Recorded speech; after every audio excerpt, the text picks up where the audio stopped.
महाराष्ट्र के बदलापुर में एक स्कूल की दो बच्चियों के साथ यौन शोषण करने वाले हैवान अक्षय शिंदे को एनकाउंटर में मार गिराया गया। दरअसल उसने ऐसी जरूरत की थी जिसके बाद पुलिस की गोली चली और उसका वो शिकार बना प्राण पखेरु हो गए।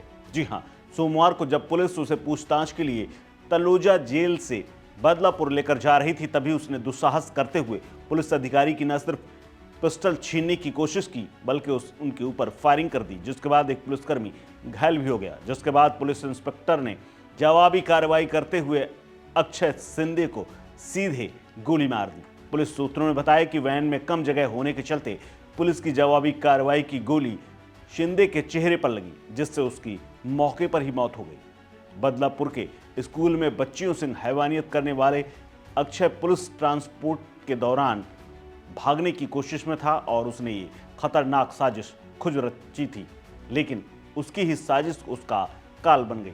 पुलिस सूत्र बताते हैं कि आरोपी अक्षय शिंदे को जब थाने पुलिस के 4 जवान एक वैन में नवी मुंबई के तलोजा जेल से पूछताछ के लिए थाने ले जा रहे थे, शाम को तकरीबन 6:15 थाने के मुंब्रा बाईपास पर गाड़ी पहुंची ही थी। आरोपी अक्षय शिंदे ने असिस्टेंट पुलिस इंस्पेक्टर मोरी की सर्विस रिवॉल्वर छीनने की कोशिश की। उसने 3 राउंड फायरिंग भी की, जिसमें एक गोली एपीआई मोरे को लगी। इस फायरिंग में पुलिस इंस्पेक्टर संजय शिंदे भी घायल हो गए और जब आरोपी नहीं माना तो एपीआई की पिस्टल से गोलियां चलानी उसने शुरू कर दी, तो उसके फायरिंग के जवाब में एपीए मोरे ने भी गोलियां चलानी शुरू की। वो आरोपी के साथ वैन में ही पीछे बैठे हुए थे। गाड़ी के आगे ड्राइवर के पास पुलिस इंस्पेक्टर संजय शिंदे बैठे हुए थे।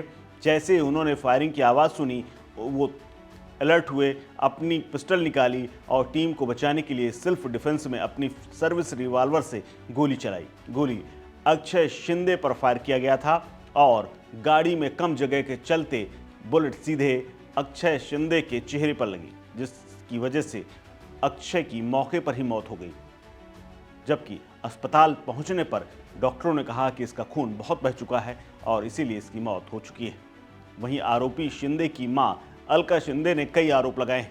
थाने पुलिस के दावों और एनकाउंटर की थ्योरी को मानने से उन्होंने इनकार कर दिया है। मां ने कहा कि मैं सोमवार को तलोजा जेल के करीब 4:30 बजे अक्षय से मिल करके निकली थी। मैं सुबह से ही उससे मिलने का इंतजार कर रही थी, लेकिन आखिरकार मुझे उससे 15 मिनट बात करने का मौका मिला। उसने मुझे बताया था कि उसके मामले में चार्जशीट दाखिल हो चुकी है और पूछा कि क्या मैं उसे जेल से बाहर निकालने की कोशिश कर रही हूं। तो उसने कहा कि जब मैं पिछले सोमवार को उससे मिलने गई थी तो पुलिस ने उसे पीटा था और जमकर पीटा था, उसके शरीर में निशान थे। वहीं अलका शिंदे ने यह भी आरोप लगाया कि उनके बेटे की हत्या कुछ राजनीतिक नेताओं की शह पर हुई है। उन्होंने कहा कि मेरे बेटे को दीपावली के पटाखों तक से डर लगता था। मैं उसे हमेशा दीपावली के दौरान स्कूल या दफ्तर छोड़ती थी क्योंकि उसे शोर से डर लगता था। वो अविश्वसनीय और ये बात बिल्कुल हजम नहीं हो रही कि उसने बंदूक उठाई, कुछ राउंड फायरिंग की, क्योंकि फायरिंग की आवाज़ से तो वो डरता था, यहाँ तक कि पटाखों से भी। लेकिन आखिर सच क्या है ये तो पुलिस ही जानती है। और उस वैन में बैठे हुए अक्षय शिंदे जो अब इस दुनिया में नहीं है, लेकिन अब इस मामले में राजनीति भी तेज हो गई है। विपक्ष लगातार इसकी न्यायिक जांच की मांग कर रहा है। वहीं सरकार ने यह कह दिया है और मंत्रियों ने भी कह दिया है कि पहले जो लोग इस मामले में कड़ी सजा की बात करते थे अब वही इस मामले में न्यायिक जांच की बात कर रहे हैं। यानी पहले वो तय कर लें कि वो आरोपी के साथ हैं या आरोपी के खिलाफ। इस खबर में फिलहाल इतना ही। अपडेट्स के लिए बने रहिए वन इंडिया हिंदी के साथ। नमस्कार।